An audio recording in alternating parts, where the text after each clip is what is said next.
السلام عليكم ورحمة الله وبركاته. الحمد لله رب العالمين، والصلاة والسلام على رسول الله صلى الله عليه وسلم. أما بعد، فقد قال الله تعالى في القرآن العظيم والفرقان المجيد: أعوذ بالله من الشيطان الرجيم، بسم الله الرحمن الرحيم. إنا أنزلناه في ليلة القدر. وقال نبينا صلى الله عليه وسلم: إذا جاء رمضان فتحت له أبواب الجنة وغلقت أبواب النيران وصفدت الشياطين. صدق الله العلي العظيم وصدق رسوله النبي الكريم. அளவற்ற அருளாளன், நிகரற்ற பேரன்புடையோன், எல்லாம் வல்ல அல்லாஹுவின் திருப்பெயரை போற்றி புகழ்ந்தவனாக,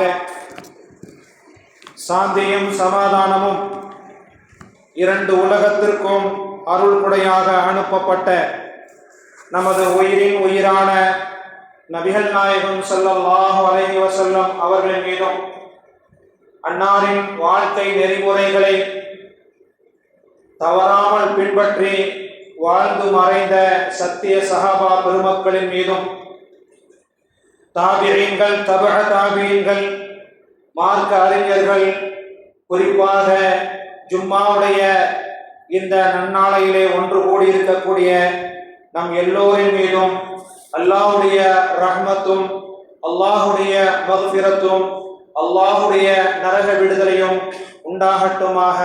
ஆமீன். சங்கைக்குரிய அல்லாஹுவின் நல்லடியார்களே, சங்கை மிகுந்த போற்றுதலுக்குரிய நோன்பாளிகளே, ரமதானுடைய புனிதமான மாதம், ரஹமத்துடைய மாதம், இறைவனின் மன்னிப்பை பெற்றுத்தரக்கூடிய மாதம், நரகத்தின் விடுதலைகளை பெற்றுத்தரக்கூடிய மாதம், லைலத்துல் கத்ர் என்னும் 1000 மாதங்களை விட சிறந்த இரவு ஒன்றை கொடுக்கக்கூடிய மாதம், உலக பொதுமறையா திருக்குர்ஆன் ஷரீஃப் இறங்கிய மாதம், பொறுமையின் மாதம், கண்ணியத்தின் மாதம், தான தர்மங்களை வாரி வழங்கக்கூடிய மாதம், இஸ்லாத்தின் 50 கடமைகளில் ஒன்றான நோன்பை நோக்கக்கூடிய மாதம், இஸ்லாத்தின் 50 கடமைகளில் ஒன்றான ஜகாத் என்னும் ஏழை வரியை கணக்கிட்டு கொடுக்கக்கூடிய மாதம். இப்படி பலவிதமான பெயர்களை பெற்ற இந்த மாதம் முதல் 10 என்று சொல்லப்படக்கூடிய ரஹ்மத்துடைய 10 நம்மை விட்டும் விடை பெற்று சென்று விட்டது.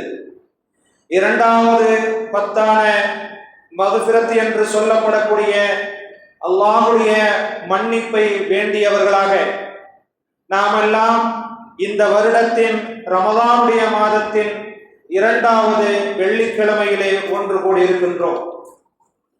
சங்கையான அல்லாஹுவின் நல்லடியார்களே, எல்லாவிதமான செயல்பாடுகளுக்கும் நன்மையை வாரி வாரி வழங்கக்கூடிய இந்த ரமலானுடைய மாதத்திலே நாம் தொழுகையை நிலைநாட்ட வேண்டும் என்று அல்லாஹு தஆலா எங்கெல்லாம் தனது திருக்குர்ஆனிலே சொல்லி காட்டுகின்றானோ, அதன் தொடர்ச்சியாக ஜகாத் என்னும் ஏழை வரியை கொடுத்து விடுங்கள் என்பதாக முஸ்லிம் சமூகத்துக்கு அல்லாஹு தஆலா கட்டளை பிறப்பிக்கின்றான். மனிதனின் பொருள் இருக்கும், மனிதனுடைய பொருள்களிலே இருக்கக்கூடிய அழுக்குகளை போக்கி அவனின் சொத்துக்களை சுத்தப்படுத்துவதற்காகத்தான் ஜகாத் என்னும் மேலான கடமையை இஸ்லாம் நம் எல்லோருக்கும் விதியாக்கியது.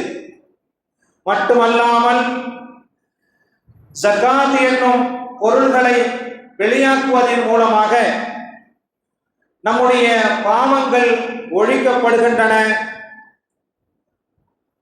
மட்டுமல்லாமல் அந்த பாவத்தை அழித்து நமக்காக வேண்டி நன்மையை அதிகரித்து தருகின்றன.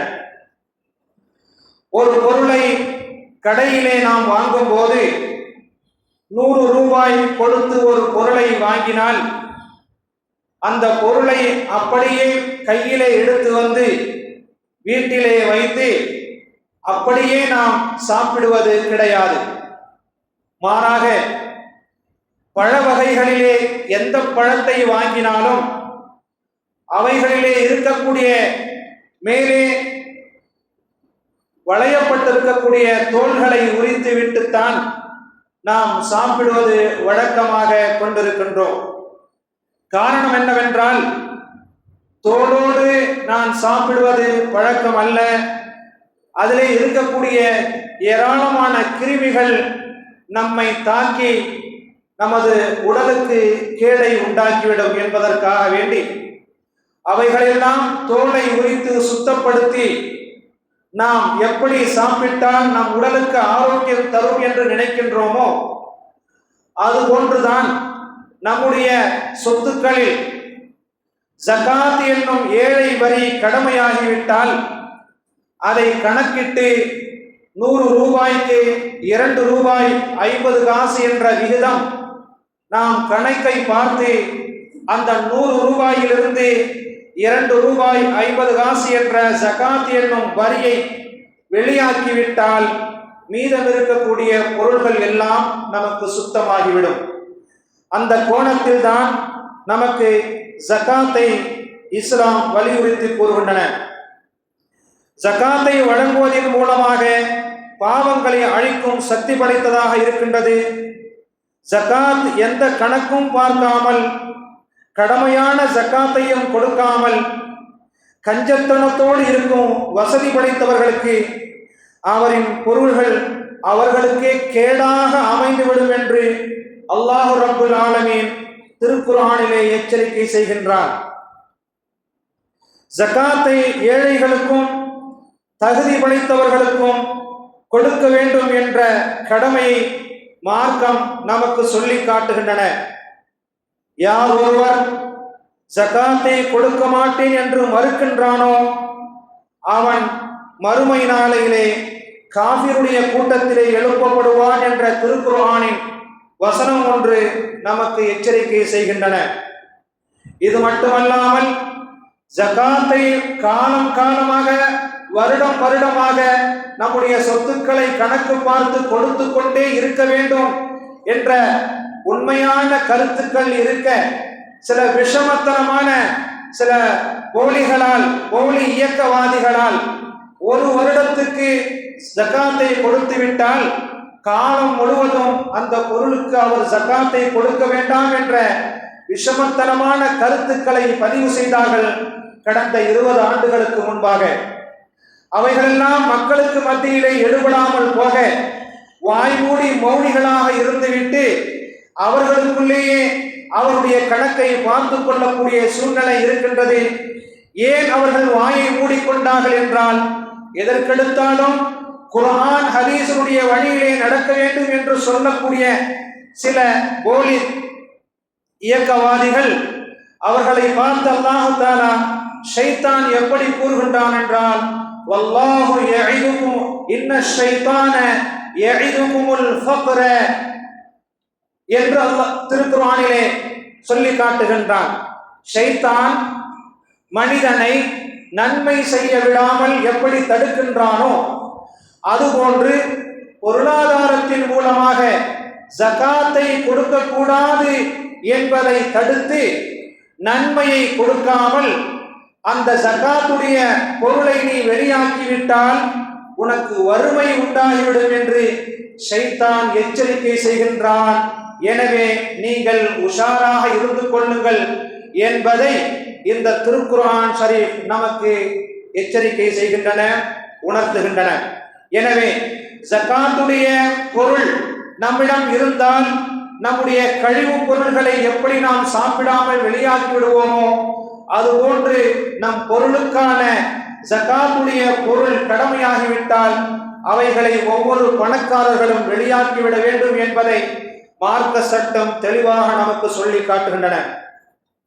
நபி அவர்களுடைய காலத்திலே வாழ்ந்து அப்போது ஜகாத்தை கொடுத்த ஒருவர், நபியுடைய காலத்திலே வாழ்ந்து அப்போது நபி ஸல்லல்லாஹு அலைஹி வஸல்லம் அவர்களிடத்திலே தங்களுடைய பொருளுக்கான ஜகாத்தை கொடுத்த ஒருவர், நபி ஸல்லல்லாஹு அலைஹி வஸல்லம் அவர்கள் இறந்த பிறகு என்னுடைய ஆட்சி காலத்தில் ஜகாத்தை கொடுக்க மாட்டேன் என்று எவர் ஒருவர் சொல்லுகின்றாரோ அவரோடு நான் போர் செய்வேன் என்று இஸ்லாத்தின் முதல் ஜனாதிபதியான ஹஜ்ரத் அபூபக்கர் சித்திக் ரலியல்லாஹு தஆலா அன்ஹு அவர்கள் கூறுகின்றார்கள். அன்பான பெருமக்களே, பணக்கார பெருமக்களே, நாம் வாழும் காலத்திலேயே நம்முடைய பொருள்களை நம் சொந்தங்களுக்கும் நலிவடைந்த ஏழை மக்களுக்கும் தேவையுடைய பெருமக்களுக்கும் நம்முடைய பொருள்களிலிருந்து நாம் செலவு செய்ய வேண்டும். وَأَنْفِقُوا مِمَّا رَزَقْنَاكُمْ مِنْ قَبْلِ أَنْ يَأْتِيَ أَحَدَكُمُ الْمَوْتُ يَا أَيُّهَا الَّذِينَ آمَنُوا لَا تُلْهِكُمْ أَمْوَالُكُمْ وَلَا أَوْلَادُكُمْ عَنْ ذِكْرِ اللَّهِ. நம்பிக்கை கொண்ட பெருமக்களே, செல்வங்கள், உங்களுடைய குழந்தைகள் அல்லாஹுவை திக்ர் செய்வதை விட்டும் உங்களை திசை திருப்பிவிட வேண்டாம். அப்படி திசை திருப்பிவிட்டால் அவர்கள் சொல்வதை போன்று அல்லது உங்களுடைய பொருள்கள் உங்களுக்கு சொல்வதை போன்று நீங்கள் நடந்து கொண்டால் நீங்களே நஷ்டவாளிகள். காரணம் என்னவென்றால், பொருளும் குழந்தை செல்வமும் தான் மிகப்பெரிய ஃபித்னா, மிகப்பெரிய சோதனை. இன்னமா அம்வாலுக்கும் வ அவுலாதுக்கும் ஃபித்னா. உங்களுடைய பொருள்கள் உங்களுக்கு நன்மையாக தெரியும், அதுதான் உங்களுக்கு கேடாக அமைந்துவிடும். அம்வாலுக்கும் இன்னமா அம்வாலுக்கும் வ அவுலாதுக்கும் ஃபித்னா. உங்கள் குழந்தைகள் பிறக்கும் போது வளர்ந்து கொண்டே இருக்கும் போது உங்களுக்கு சந்தோஷத்தை தரலாம், அதுதான் உங்களுக்கு கேடை உண்டாக்கும், சோதனையை உண்டாக்கும், குழப்பத்தை உண்டாக்கும்.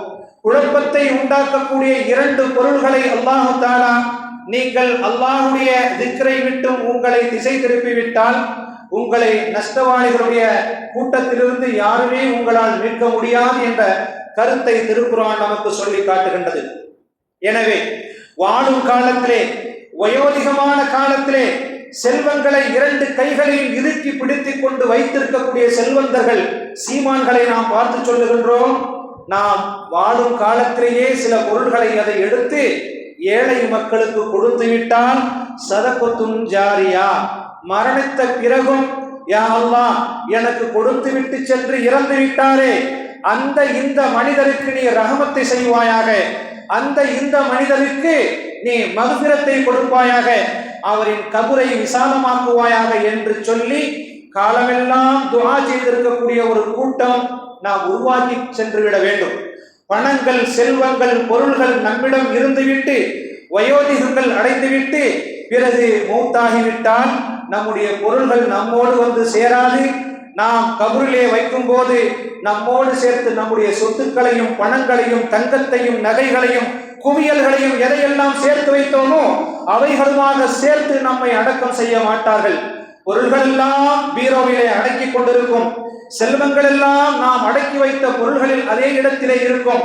நாம் மாத்திரம் நாம் கட்டிய வீட்டில், நம்முடைய மனைவி இருந்த வீட்டில், நாம் பெற்ற பிள்ளைகள் இருந்த வீட்டிலிருந்து வெளியாக்கப்பட்டு மண்ணறை என்று சொல்லப்படக்கூடிய கபரிலே வைக்கப்பட்டு விட்டு எல்லா வேலைகளும் முடிந்த பிறகு மனைவி, மக்கள், ஊரார்கள் எல்லோருமாக சேர்ந்து நம்மை தன்னந்தனியாக கபருடைய அந்த இடத்திலே விட்டுவிட்டு, மையவாடிலே விட்டுவிட்டு வந்து விடுவார்கள். இதற்காகத்தான் நம்முடைய செல்வங்களை பணக்காரர்கள் ஜகாத்துடைய கடமையை புரியாமல், ஜகாத்துடைய விகிதாச்சாரத்தினுடைய கணக்கை அறிந்து கொள்ளாமல், வருடத்துக்கு ஏதாவது சில சில்லறை காசுகளை சில ஏழைகளை பார்த்து தூக்கி எறிந்து விட்டால் நம்முடைய கணக்கு முடிந்து விட்டது என்ற தப்பான கணக்கை ஒருபோதும் தயவு செய்து போட்டு விடாதீர்கள். அப்படி நாம் போட்டுவிட்டு மீதி இருக்கக்கூடிய சேர்த்து வைத்த அந்த பொருள்கள் எதற்குமே பிரயோஜனம் இல்லாமல் அதை விட்டுவிட்டு நாம் மரணித்து விட்டால் நம்முடைய சந்ததிகள், நம்முடைய உற்றார் உறவினர்கள், நம்முடைய சொந்தங்கள் அந்த உங்களுடைய சொத்தை எடுத்து தவறான வழியிலே பயன்படுத்தினால் அந்த தவறு நடக்கும் காலமெல்லாம் அந்த தவறுகள் நீங்கள் மரணித்த பிறகும் உங்களுக்கு பின்னால் உங்களுடைய கபறுகளிலே வந்து கொண்டே இருக்கும், பாம்புகளாக தேள்களாக கொட்டிக்கொண்டே இருக்கும் என்ற நபியின் ஹதீஸுடைய கருத்தை நாம் விளங்கிக் கொள்ள வேண்டும். எனவே செல்வத்தை சேர்த்து வைத்து நாம் இறுக பிடித்துக் கொள்ளாமல் நாம் அல்லாஹுடைய பாதையிலே செலவு செய்ய வேண்டும். ஒரு நேரம் வரும், அந்த நேரம் வருவதற்கு முன்பாக உங்களுடைய பொருள்களை அல்லாஹுடைய பாதையிலே செலவு செய்து கொள்ளுங்கள். அந்த நேரம் எந்த நேரம்? வஅன்ஃபிகு மிம்மா ரஸக்னாகும் மின் கப்லி அன் யஅதிய அஹதகுமுல் மௌத். மரணம் வருவதற்கு முன்பாக உங்களுடைய சொத்துக்களில் இருந்து பொருள்களாக செலவு செய்யுங்கள், தான தர்மங்களை கொடுங்கள், ஜகாத்தை கொடுங்கள். ஃபயகூல ரப்பி, மரணம் வரக்கூடிய அந்த நேரத்திலே தன் பொருளாதாரத்தை ஜகாத்தாக கொடுக்காமல் தான தர்மங்களாக செய்யாமல் இறுக்கி பிடித்து வைத்துக் கொண்டிருக்கக்கூடிய அந்த பெருமக்கள் சொல்லுவார்கள், ஃபயகூலு ரப்பி, இறைவா, லவ்லா அஹ்ஹர்தனி இலா அஜலின் கரீப், ஒரு சில நிமிடங்கள், 1000 நிமிடங்கள், லட்சம் நிமிடங்கள், 1 கோடி நிமிடங்கள் இந்த உலகத்திலே வாழ்ந்திருப்பார். அத்தனை நிமிடங்களும் அவர்களுக்கு கண்ணுக்கு தெரியாது. அல்லாஹுடைய மௌத்தி என்ற அந்த சம்பவம் நிகழக்கூடிய அந்த நேரத்திலே ஃபயகூல ரப்பி லவ்லா அஹ்ஹர்தனி இலா அஜலின் கரீப், மிக சொற்பமான ஒரு அரை நாள், அரை நிமிடம், 1 மணி நேரம், 5 வினாடி என்று இறைவனிடத்திலே இத்தனை மணித்துளைகளை கேட்டு இறைவனிடத்திலே மன்றாடக்கூடிய அந்த மரணத்துடைய நேரம், சக்கராத்துடைய காலத்திலே யாரெல்லாம் உசுறு கொடுக்கப்படும்? யாருக்குமே உசுறு கொடுக்கப்படாது. அந்த நேரத்திலே அல்லாஹ் சொல்லுவான், நீங்கள் இந்த நேரத்திலே உங்களுக்கு ஒரு சில நிமிடங்கள் கொடுக்கப்பட்டு நான் சாலிஹானவனாக ஆகிவிடுகிறேன் என்று சொல்லக்கூடிய அந்த வாதங்கள், அந்த வார்த்தைகள் எல்லாமே பொய்யான வாதங்கள். நீங்கள் சொல்லக்கூடிய மனிதராக இருந்திருந்தால் 1000 நிமிடங்கள் அல்ல, 1,00,000 நிமிடங்கள் உங்களுக்கு கொடுக்கப்பட்டதே, அந்த கொடுத்த நேரத்திலே நீங்கள் எங்கே சென்றீர்கள் என்ற கருத்தை அல்லாஹு தஆலா கேட்காமல் உங்களுக்கு இறுதி முடிவு வந்துவிட்டால், உங்களுக்கு நேரம் முடிந்துவிட்டால், தவணை வந்துவிட்டால் உங்களுக்கு அந்த நேரத்திலிருந்து முற்படுத்தவும் மாட்டாது, வலா யஸ்தக்திமூன், பிற்படுத்தவும் பட மாட்டாது என்ற கருத்தை திருக்குர்ஆனிலே இறைவன் சொல்லி காட்டுகின்றான். எனவே நாம் செல்வந்தர்களாக இருந்தால், தாய்மார்கள் தங்கத்தையும் நகைகளையும் குவித்துக் கொண்டிருந்தால் அவர்களும் நன்றாக சிந்திக்க வேண்டும். நன்றாக கணக்கு பார்த்து வருடம் வருடத்துக்கு ஒரு முறை நம்மிடம் அந்த பொருள்கள் இருக்கும் காலம் வரை அதற்கு ஜகாத் என்ற ஏழை வரியை கொடுத்து கொண்டே இருக்க வேண்டும் என்ற சட்டத்தை நாம் புரிந்து கொள்ள வேண்டும். வல்லதீன யக்னிஸூன الذهب والفضة ولا ينفقونها في سبيل الله, அல்லாஹ்வுக்காக செலவு செய்யாமல் தங்கம் வெள்ளி ஆபரணங்களை தன்னிடமே வைத்துக் கொண்டு வாழ்கின்றார்களே, அவர்களுக்கு வேதனை தரும் தண்டனை உண்டு. மேலும் அவைகளை உருக்கி காய்ச்சி எந்த தங்கத்தையும் வெள்ளியையும் சேர்த்து வைத்திருந்தார்களோ அந்த தங்கத்தையும் வெள்ளியையும் காய்ச்சி உருக்கி அவர்களின் முதுகுகளிலும் விலா எலும்புகளிலும் ஊற்றப்படும் என்பதாக திருக்குர்ஆன் ஷரீஃபிலே அல்லாஹ் தஆலா கூறுகின்றானே. இந்த வசனம் இறங்கிய போது சஹாபா பெருமக்களிடத்திலே பலருக்கும் அச்சத்தையும் கவலையும் ஏற்படுத்தியது. தோழர்களே, இந்த அச்சத்தை போக்குவதற்கு நான் நபியிடம் சென்று அதற்கான விளக்கத்தை கேட்டு வருகிறேன் என்று இஸ்லாத்தின் 2வது ஜனாதிபதியான ஹஜ்ரத் உமர் ரலியல்லாஹு தஆலா அன்ஹு அவர்கள் கூறினார்கள். அப்போது உங்களின் கவலைகள் குறித்து நபி ஸல்லல்லாஹு அலைஹி வஸல்லம் அவர்களிடத்தில் நான் பேசுகின்றேன் என்று சொல்லி நாயகம் ஸல்லல்லாஹு அலைஹி வஸல்லம் அவர்களை ஹஜ்ரத் உமர் ரலியல்லாஹு தஆலா அன்ஹு அவர்கள் சந்தித்து, யா ரசூலல்லாஹ், இந்த வார்த்தை கொண்ட திருக்குர்ஆன் வசனம் இறங்கியது எங்களுக்கும் எங்கள் கூட்டத்தார்களுக்கும் சஹாபா பெருமக்களுக்கும் கவலை தருகின்றதே என்று சொல்ல, உங்களுடைய பொருள்களில் ஜகாத்துடைய பொருளை நீக்கிவிட்டால் மீதமுள்ள உங்களுடைய பொருள்கள் நல்ல விதமாக ஆகிவிடும் என்பதற்காக வேண்டிதான் அல்லாஹு தஆலா ஜகாத்தை கடமையாக்கினான். எனவே ஒருவனின் சொத்து நல்ல விதமாக அழுக்கு இல்லாமல் சுத்தமான சொத்தாக இருக்க வேண்டுமானால் அவர் முறையாக ஜகாத்தை கொடுக்க வேண்டும் என்ற கருத்தை வல்லதீன யக்னிஸூன ذஹப வல் ஃபித்தத என்று தொடரக்கூடிய அந்த ஆயத்தினுடைய விளக்கத்தை நாம் பெற்றுக்கொள்ளலாம்.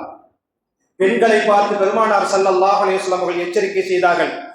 அன்ன இம்ரஹத்தைனி அததா ரசூலுல்லாஹி ஸல்லல்லாஹு அலைஹி வஸல்லம், இரண்டு பெண் மக்கள் பெருமானார் ஸல்லல்லாஹு அலைஹி வஸல்லம் அவர்களை பார்க்க வருகின்றார்கள். வஃபி ஐதீஹிமா சிவாரானி மின் ذஹபின், தங்கத்தினால் ஆன காப்புகளை இரண்டு நபர்களும் இரண்டு பெண் மக்களும் இரண்டு கைகளிலே அணிந்து கொண்டு வருகின்றார்கள். ஃபகால லஹுமா துஅத்தியானி ஸகாத்தஹு, நீங்கள் இருவரும் அணிந்திருக்கக்கூடிய இந்த வளையல்களுக்கு காப்புகளுக்கு ஜகாத்தை கொடுத்து விட்டீர்களா என்று அந்த இரண்டு பெண் மக்களையும் பார்த்து பெருமானார் ஸல்லல்லாஹு அலைஹி வஸல்லம் அவர்கள் கேட்க, ஃபகாலதா லா, அந்த இரண்டு பெண் மக்களும் சொன்னார்கள், நாங்கள் அணிந்திருக்கக்கூடிய கைகளிலே அணிந்திருக்கக்கூடிய இந்த தங்க காப்புகளுக்கு ஜகாத்தை கொடுக்கவில்லை என்று பதில் கூற, ஃபகால லஹுமா ரசூலுல்லாஹி ஸல்லல்லாஹு அலைஹி வஸல்லம் அவர்கள் அந்த இரண்டு பெண் மக்களுக்கும் பெருமானார் ஸல்லல்லாஹு அலைஹி வஸல்லம் அவர்கள் கூறினார்கள், அத்ஹிப்பானி அன் யுஸவ்விரக்கும் அல்லாஹு பிசிவாரைனி மினன் நார், நரகத்திலிருந்து இரண்டு நெருப்பு கொண்ட காம்புகளை உங்களுடைய கைகளிலே இறைவன் அணிவிப்பதை நீங்கள் விரும்புகின்றீர்களா என்று பெருமானார் ஸல்லல்லாஹு அலைஹி வஸல்லம் அவர்கள் கூற, காலத்தால் லா யா ரசூலல்லாஹ், நெருப்பினாலான வளையல்களை எங்களுக்கு காப்புகளை அணிவிப்பதை விட்டு நாங்கள் பாதுகாப்பு தேடுகிறோம் என்று சொல்லிவிட்டு, அப்படியானால் ஃபஅத்தியா ஸகாத்தஹு, அந்த இரண்டு கைகளிலும் அணிந்திருக்கக்கூடிய தங்க காம்புகளுக்கு ஜகாத்தை கொடுங்கள் என்பதாக பெருமானார் ஸல்லல்லாஹு அலைஹி வஸல்லம் அவர்கள் கூறினார்கள். கடுமையான துன்பத்தில் வாழக்கூடிய ஏழை குடும்பத்தார்களுக்கு உதவி செய்யக்கூடியவர்களை பெருமானார் ஸல்லல்லாஹு அலைஹி வஸல்லம் அவர்கள் புகழ்ந்து கூறுகின்றார்கள். கடுமையான துன்பத்தில் வாழக்கூடிய குடும்பத்தார்களுக்கு நீங்கள் உதவி செய்தால், பணத்தால் பொருளால் நல்ல வார்த்தைகளால் நீங்கள் உதவி செய்தால் அவர்களை பெருமானார் ஸல்லல்லாஹு அலைஹி வஸல்லம் அவர்களுக்கு புகழாரம் கூட்டுகின்றார்கள். உலகத்திலே சிரமப்படும் ஒருவரின் சிரமத்தை யார் நீக்கி உதவிகரம் நீட்டுகின்றாரோ அவரின் ஆகிரத்தினுடைய வாழ்க்கையை ஆகிரத்தினுடைய சிரமத்தை அல்லாஹு தஆலா போக்குவான் என்று பெருமானார் ஸல்லல்லாஹு அலைஹி வஸல்லம் அவர்கள் கூறினார்கள். உங்கள் பொருள்களை அல்லாஹ்வுக்காக ஏழைக்கு கொடுங்கள், ஒரு நன்மைக்கு 70 நன்மைகள் உண்டு என்ற கருத்தை ஒரு ஹதீஸின் மூலமாக பெருமானார் ஸல்லல்லாஹு அலைஹி வஸல்லம் அவர்கள் இப்படி நமக்கு விளக்குகின்றார்கள்.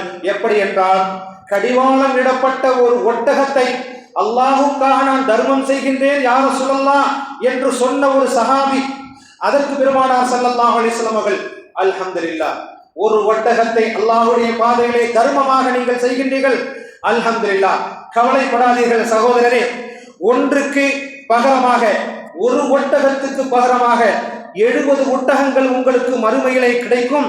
அதுவும் அந்த 70 ஒட்டகமும் கடிவாளமிடப்பட்ட ஒட்டகங்களாக, முழுமை நிறைந்த, பார்ப்பதற்கு வசீகரம் நிறைந்த ஒட்டகமாக உங்களுக்கு பகரமாக நன்மையாக தரப்படும் என்பதாக பெருமானார் ஸல்லல்லாஹு அலைஹி வஸல்லம் அவர்கள் கூறினார்கள். எனவே தர்மம் செய்யக்கூடிய ஆண் மக்கள், தர்மம் செய்யக்கூடிய பெண் மக்கள், இவர்கள் யார் தெரியுமா? தர்மம் செய்யக்கூடிய ஜகாத்தை கொடுக்கக்கூடிய ஆண் மக்கள், தர்மம் செய்யக்கூடிய ஜகாத்தை கொடுக்கக்கூடிய பெண் மக்கள் யார் தெரியுமா? அல்லாஹு அக்பர், அல்லாஹு அக்பர். அவர்கள் எல்லாம் அல்லாஹுக்கு கடன் கொடுத்த கடனாளி, அல்லாஹுக்கு கடன் கொடுத்த பெருமக்கள். ஜகாத்தை வழங்கிய ஆண் மக்களும் பெண் மக்களும், தான தர்மங்களை வழங்கிய ஆண் மக்களும் பெண் மக்களும் யார் என்றால் அல்லாஹுக்கு கடன் கொடுத்த பெருமக்கள். இன்னல் முஸ்ஸத்திகீன வல் முஸ்ஸத்திகாத்தி, தான தர்மங்கள் செய்த ஆண்களும் பெண்களும், வ அக்ரதுல்லாஹ கர்தன் ஹஸனா, அழகிய கடனை அல்லாஹுக்கு கொடுத்தார்களே, அப்பேற்பட்ட நன்மக்கள் தான் இந்த தர்மத்தை நிறைவேற்றியவர்கள், ஜகாத்தை கொடுத்தவர்கள் என்ற ஹதீஸை நாம், திருக்குர்ஆனுடைய வசனத்தை நாம் புரிகின்றோம். அல்லாஹு தஆலா மக்களின் மீது ஜகாத்தை, தான தர்மத்தை கடமையாக்கி உள்ளான்.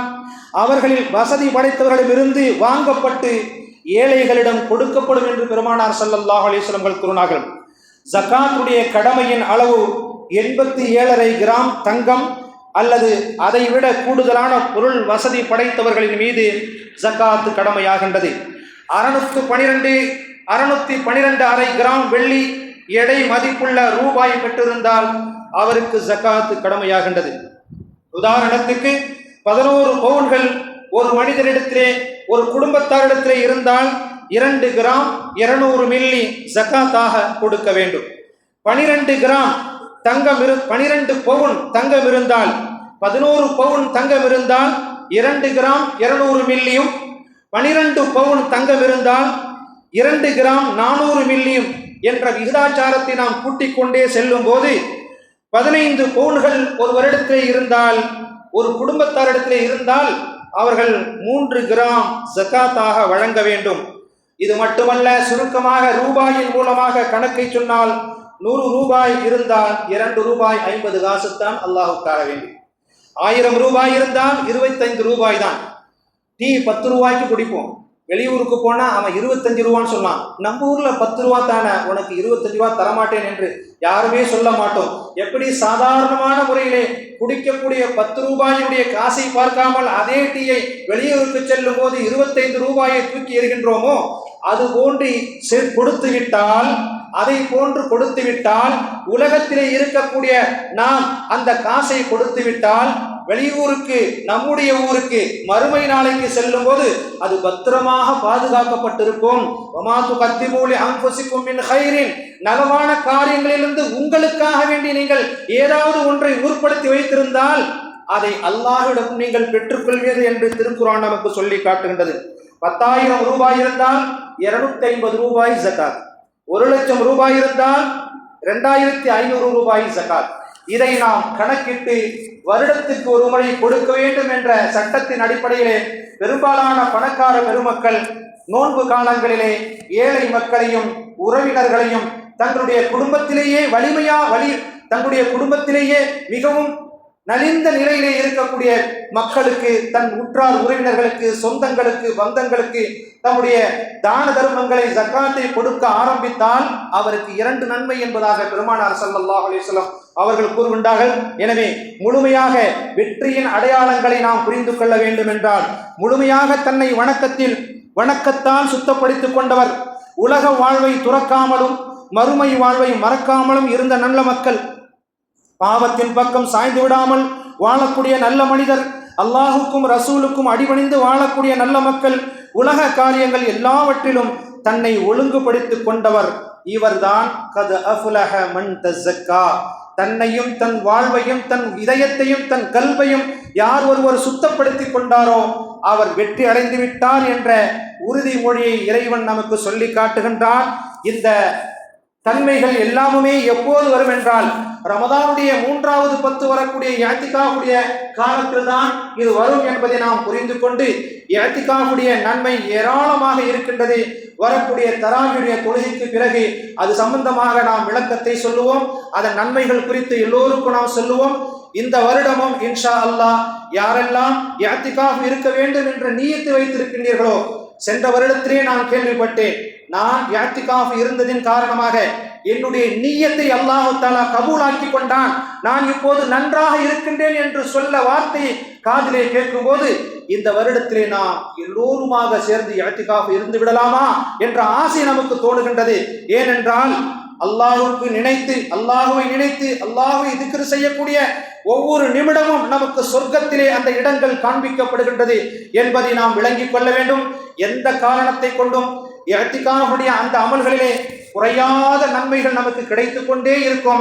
வரக்கூடிய ரமலானுடைய மாதத்திலும் சென்ற வருடத்தை போன்று இஅ்திகாஃப் இருந்த பெருமக்கள், அது போன்று இன்னும் யாரெல்லாம் நியத்து வைத்திருக்கின்றீர்களோ தங்களுடைய நியத்தை முன்வைத்து இஅ்திகாஃப் செய்யும் போது, இஅ்திகாஃப் என்ற அந்த அமலை நாம் புரியும் போது நம்முடைய எண்ணங்கள் பூர்த்தி அடையும், நம்முடைய வாழ்வு செழிக்கும், நமது ஊர் உயர்வு பெறும் என்பதையெல்லாம் மனதில் கொண்டு நாம் ஒவ்வொருவர்களும் இந்த ரமலானுடைய மாதத்தை, புண்ணியங்கள் பூத்து குலுங்கக்கூடிய இந்த ரமலானுடைய மாதத்தை கண்ணியப்படுத்த வேண்டும். சிலர் கண்ணியம் இல்லாமல் நடக்கின்றார்கள் என்பது கவலையாக இருக்கின்றது.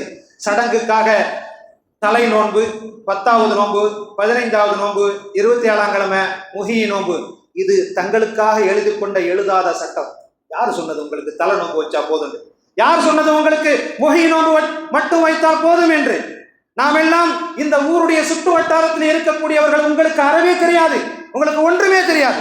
நாங்கள் எல்லாம் 100 கிலோமீட்டர் 50 கிலோமீட்டருக்கு பகுதியிலே இருக்கக்கூடிய கிராமங்களிலே நாங்கள் எல்லாம் பணியாற்றி இருக்கின்றோம், இமாமத்து பணி.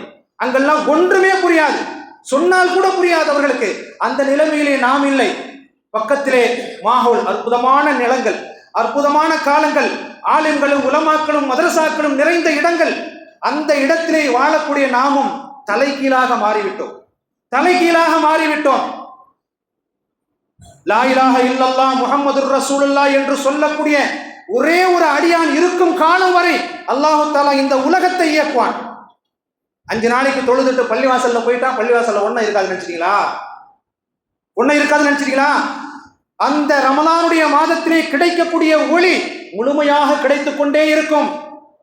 அன்பானவர்களே, கேலி செய்யாதீர்கள்.